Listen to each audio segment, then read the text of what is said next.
Tapos mangangatuwiran ka pa na kasi masarap ang babae. Iba't ibang putahe, iba't ibang laman. Kadiri ka, ang baboy-baboy mo. Isipin mo ito, yung inihian na ng iba, dinidilaan at kinakain mo pa. Gaano kakababoy niyan? Yung binaboy na ng iba, lalasapin mo pa. Hindi ka ba nandidiri sa ginagawa mo? Tapos may gana ka pang ipagyabang sa amin. Mababa nga talaga ang IQ mo.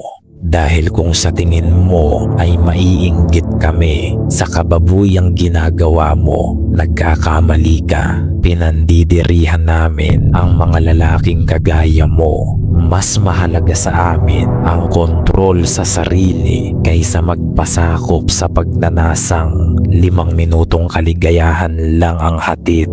Tapos ang kapalit ay panghabang buhay na sugat. Totoy, hindi kami ganyan kabobo. Sa mga lakan na katulad ko mamuhay at mag-isip, hindi afford ng IQ namin ang ginagawa mo sa sarili mo.